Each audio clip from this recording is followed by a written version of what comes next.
어저께까지 이제 새 사람을 입으면이라는 말씀을 쭉 봤습니다.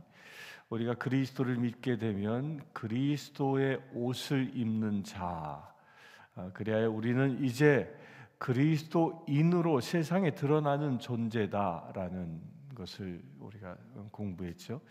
그렇게 그리스도의 옷을 입은 자가 가장 먼저 그리스도인답게 살아가는 삶의 현장이 어디냐?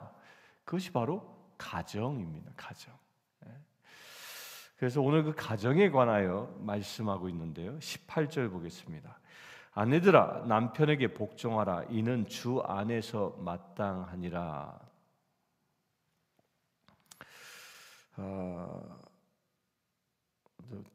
25절까지 쭉 다 보고 말씀 전하겠습니다. 19절 남편들아 아내를 사랑하며 괴롭게 하지 말라. 자녀들아 모든 일에 부모에게 순종하라. 이는 주 안에서 기쁘게 하는 것이니라. 아비들아 너희 자녀를 노엽게 하지 말지니 낙심하게 함이라. 종들아 모든 일에 육신의 상전들에게 순종하되 사람을 기쁘게 하는 자와 같이 눈가림만 하지 말고 오직 주를 두려워하여 성실한 마음으로 하라. 무슨 일을 하든지 다 주께 하듯 하고 하든지 마음을 다하여 주께 하듯 하고 사람에게 하듯 하지 말라. 이는 기업의 상을 주께 받은 줄 아나니 너희는 주 그리스도를 섬기느니라. 불의를 행하는 자는 불의의 보응을 받으리니 주는 사람을 외모로 취하심이 없느니라. 그리스도의 옷을 입은 사람이 그 가정 안에서 그 어떻게 살아가야 하는가? 그 제일 첫 번째를 아내들아 남편에게 복종하라 이렇게 쭉 권면하는데요. 이 사도 바울의 이 권면은 뭐 했으면 좋겠다라는 그 권함도 아니고요. 여기서는 완전한 명령형을 쓰고 있습니다. 명령하고 있는 겁니다. 하나님의 말씀을 가정 안에서 지키는 것은 내가 선택하는 게 아니라 하나님의 명령이기에 필수로 해야 한다라는 겁니다. 여기엔 선택의 여지가 없이 오직 말씀에 순종하며 행하라라는 그 대전제가 명령형에 붙어 있는 겁니다.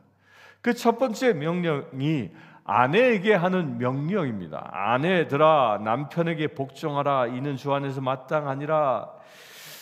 아내가 남편에게 복종한다라는 이 말은 이 말과 또 이어서 남편과 아내가 자녀가 부모에게, 부모가 자식에게, 종이 상전에게 이 모든 것들은 대전제가 있는데 그것이 무엇이냐 하면 23절에 보면 무슨 일을 하든지 마음을 다하여 주께 하듯 하라라고 말하고 있는 겁니다. 남편이 아내를 대해도, 아내가 남편을 대해도, 부모가 자식을 대해도, 자식이 부모가 부모를 대해도 누구를 대하듯 하라? 주님을 대하듯이 하라라는 겁니다. 이게 거룩한 가정의 모습입니다. 세상에 속해 있는 가정과 이 기독교인 곧 거룩한 가정과의 차이가 여기에 있습니다. 세상에 속해 있는 가정은 나 중심으로 가족을 바라봅니다. 내 마음에 들면 행복한 것 같고 내 마음에 들지 아니하면 분노가 일어나는 것이, 그래야 서로를 정죄하고 싸움하는 것이 그게 세상에 속해 있는 가정입니다. 그러나 하늘에 속한 가정, 하나님께 속한 가정은 서로가 서로를 내 욕심에 의하여 보는 게 아니라 주님을 대하듯이 본다는 거예요. 아내들이 남편을 볼 때 어떻게 봐요? 주님을 대하듯이 보아야 한다라는 겁니다.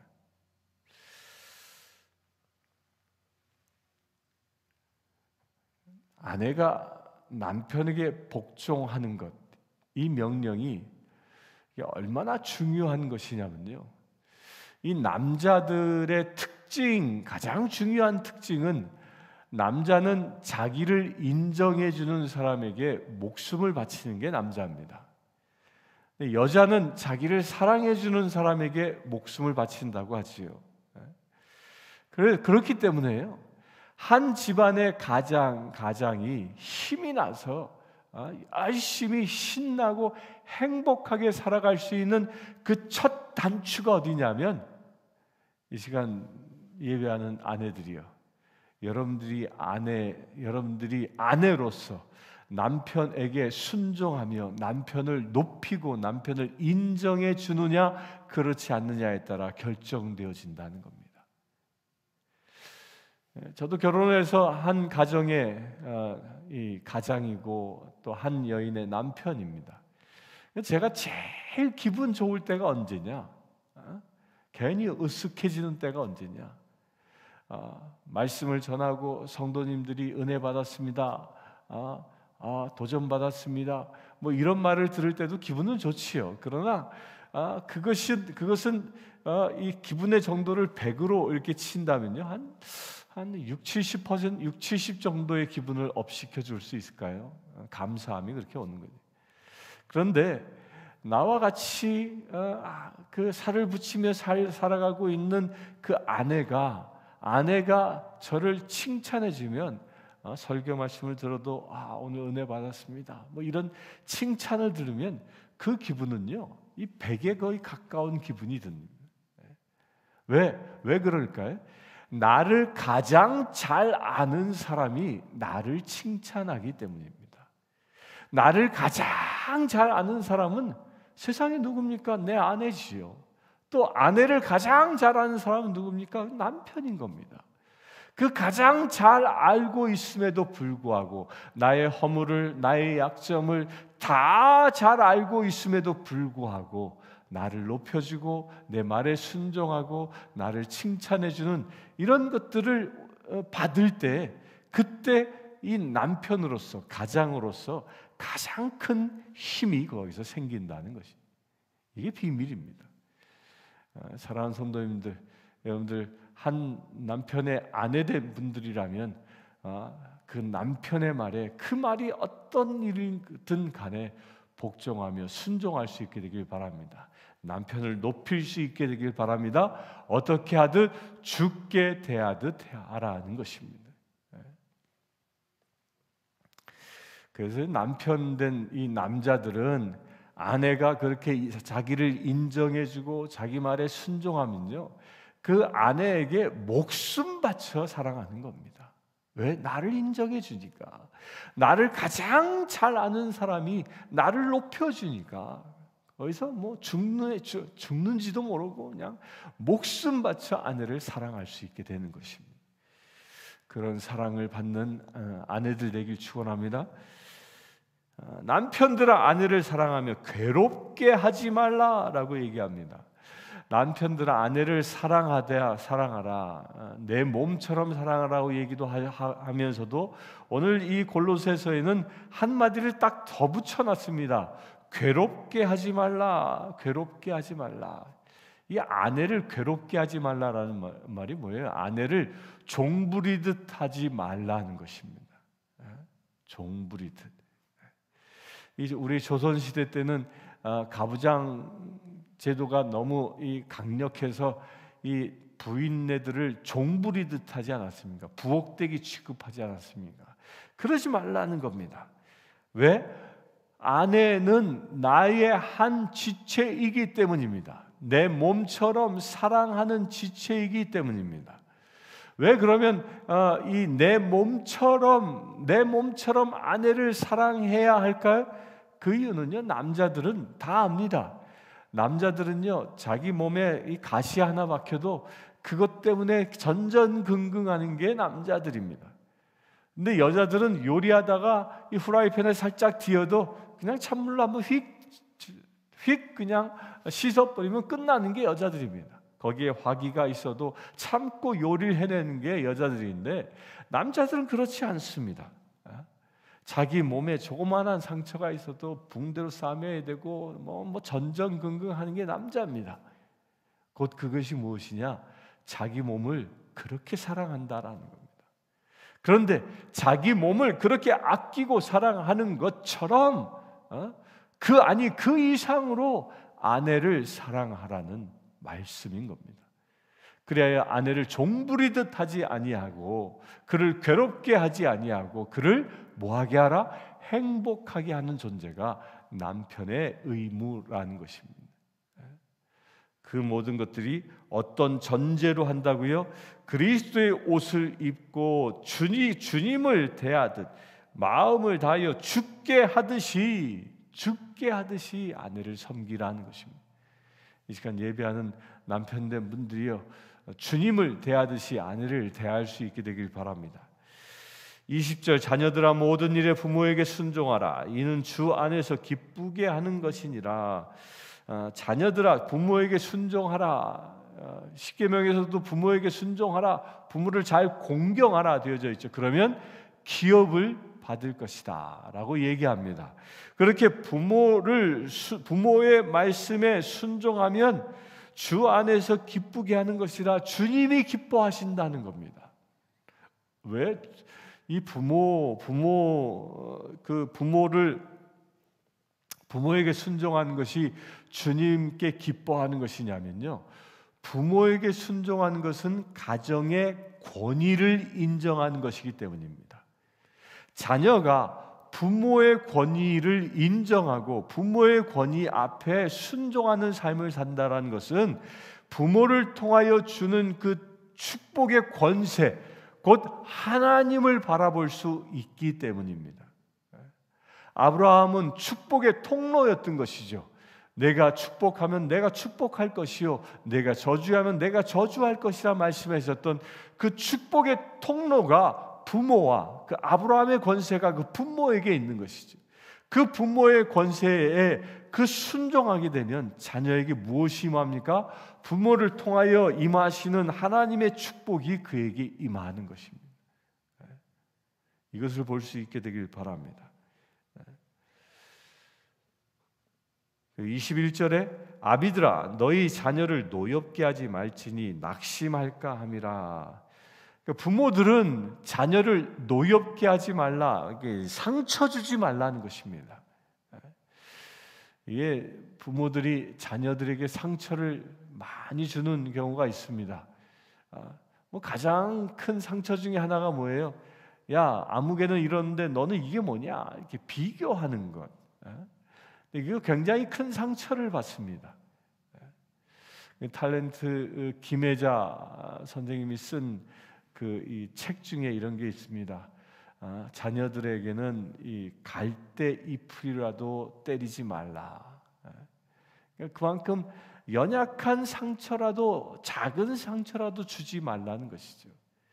자녀는 그 상처를 주어서 강압해서 매질을 해서 그 자녀가 바른 길로 가는 게 아니라 사랑으로 감싸 주어서, 사랑으로 보듬어 주어서, 사랑으로 안아 주었을 때 그때 자녀가 변화되어지는 것입니다. 사람의 존재는 어떤 강압을 당하면 움츠려들게 돼 있습니다. 또 그 안에서 그 강압의 정도가 점점 심해지면 분노가 일어나게 돼 있습니다. 그러나 하나님의 그 큰 축복의 사랑으로 안아주면 그 마음이 열리게 되고 부모와 자식 간에 서로 소통이 일어나게 되는 것이죠. 그 자녀를 노엽게 하지 말라, 화나게 하지 말라는 것입니다. 여러분들 가정 가운데 그런 일이 일어나길 바랍니다. 자녀가 노여워하는 가정이 아니라 자녀가 행복해하는 가정을 여러분들이 만들 수 있게 되길 바랍니다. 그 비밀이 무엇입니까? 자녀 또한 주님을 대하듯이 대하라는 것입니다. 자녀가 잘못 비뚤어질 수 있습니다. 친구를 잘못 만날 수 있습니다. 그런데 자녀가 그렇게 내가 보기에 또 말씀에 비추어 보기에 잘못 나가고 있다라고 보인다면요, 엄밀히 그 자녀가 그렇게 잘못 나가는 배경은 뭐냐면 내가 자녀가 필요한 만큼 사랑을 주지 않았기 때문이라는 겁니다. 내가 사랑받지, 자녀들이 충분히 사랑을 받아야 하는 그 사랑의 분량이 채워지지 않으니까 밖에서 그걸 채우려고 하는 것입니다. 친구로부터 채우려 하고 이성으로부터 채우려 하고 그러면서 타락하게 되는 것이죠. 그 사랑의 분량을 밖에서 채우는 게 아니라 오히려 밖에 나아갔을 때 부모님으로부터 받은 충분한 사랑으로 그의 친구들에게 그 사랑을 베풀 수 있는 자녀 될 수 있게 되길 바랍니다. 그 축복이 어디에서 옵니까? 여러분들 부모로부터 온다는 겁니다. 따라서 내가 충분히 사랑해 주면 자녀가 올바로 서게 되는 것이고, 내가 자녀가 원하는 만큼 그 사랑의 분량을 채우지 못하면 자녀가 잘못될 수 있다는 것입니다. 따라서 여러분들 눈에 자녀의 허물이 보이고 자녀가 잘못된 길을 간다라면 우리가 먼저 회개해야 할 이유가 여기에 있는 것입니다.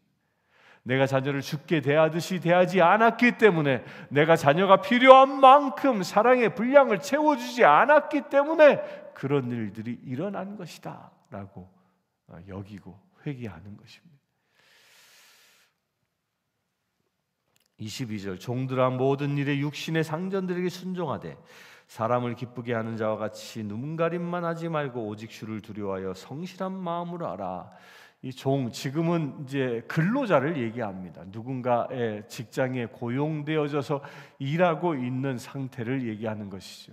그렇게 우리가 일터에서 일할 때 눈가림, 나를 고용해 준 나의 상전 앞에서만 그 아부하듯이 그렇게 눈가림과 같은 일 같이 일하지 말라는 것입니다. 상전이 보든 안 보든 성실한 마음으로 그 모든 책무를 감당하라는 것입니다. 이것이 그리스도인입니다. 여러분들 모두 그렇게 살아갈 수 있게 되길 바랍니다. 누가 보든 안 보든 내게 주어진 책무를 성실하게 다하는 것, 그 기본적인 자세가 무엇이라고요? 죽게 대하듯, 상전을 죽게 대하듯 대하면서 그렇게 높이면서 나의 성심을 다하여 일하는 것, 이게 그리스도인의 삶의 자세인 것입니다. 그래서 그리스도인들은 일터에서 일할 때 적당히 하지 않습니다. 내가 최선을 다해서 일하는 자가 그리스도인인 것입니다. 그래야 23절에 무슨 일을 하든지 마음을 다하여 죽게 하듯 하고 사람에게 하듯 하지 말라. 무슨 일을 하든지, 우리 그리스도인들은 무슨 일을 하든지, 요리를 하든 일을 하든 친구와 사귀든 교제를 하든 어떤 일을 하든지 뭐 하듯 죽게 하듯 하라. 이는 기업의 상을 주께 받은 줄 아나니 너희는 주 그리스도를 섬기느냐. 기업의 상을, 이럴 때 뭐라고요? 기업의 상, 하늘의 상을 얘기하는 겁니다. 땅의 소출을 이야기하는 겁니다. 기업은, 성경은 땅을 이야기합니다. 땅에서 나는 소출이, 그것이 바로 상인 것입니다. 가뭄이 들지 아니하고 흉년이 들지 아니하고 풍성한 먹을 것들을 거둘 수 있는, 이것을 기본적인 배경으로 말하고 있는 겁니다. 지금 우리의 삶 속에서는 그것이 무엇입니까? 기업의 상, 우리가 살아가는 데 필요한 모든 것들을 하나님이 채워주신다라는 겁니다. 어떻게 할 때? 모든 가정에서 서로 가족끼리 죽게 대하듯 하고, 직장에서 상사와 또한 부하 직원을 서로가 죽게 대하듯 할 때 하늘의 복이 임한다는 것입니다. 25절 불의를 행하는 자는 불의의 보응을 받으리니 주는 사람을 외모로 취하심이 없느니라. 외모로 취하심이 없다, 속을 보신다라는 겁니다. 여러분들 속이 불의에 있는 것이 아니라 여러분들 속이 하나님의 의로움 가운데 있게 되길 바랍니다. 그래야 서로가 서로를 죽게 대하듯 섬길 수 있는 믿음의 세대여지길 축원합니다. 우리가 그렇게 서로를 죽게 대하듯 할 때 그 가정이 행복해질 수 있고요. 또한 직장에서도 서로가 서로를 죽게 대하듯 할 때 그 직장은 우리에게 기업의 열매를 줄 수 있는 놀라운 은혜가 임할 것입니다. 오늘 하루도 이 말씀 붙잡고 말씀이 실제가 되는 거룩한 날 되시길 주의 이름으로 축원합니다. 함께 기도하겠습니다. 주 아버지 하나님, 우리의 가정에서, 우리의 일터에서 주께 대하듯 하며 살아가기를 원합니다. 우리가 만나는 모든 사람들을 주님 대하듯 하며 살아가기를 원합니다. 그래야 오늘 주신 말씀대로 주님의 기업의 상급을 받는 놀라운 은혜의 삶이 오늘 또한 이루어지기를 원합니다. 우리 주 예수 그리스도의 이름으로 기도드리옵나이다. 아멘. 지금 우리 주 예수 그리스도의 은혜와 하나님의 크신 사랑과 성령님의 강화 감동 교통 치유하심이 기업의 상급을 받는 주의 사랑하는 모든 지체들 위해 지금부터 영원토록 함께 하실지어다. 아멘. 아프리카 케냐의 마소교 교회 고아원생 스테이시는 여자아이입니다. 스테이시는 초등학교 진행을 희망합니다. 장래 간호사가 되는 것이 꿈입니다. 이 아이는 매달 학비와 점심 식사 비용으로 30불이 필요합니다. 이 아이의 후원자를 찾고 있습니다.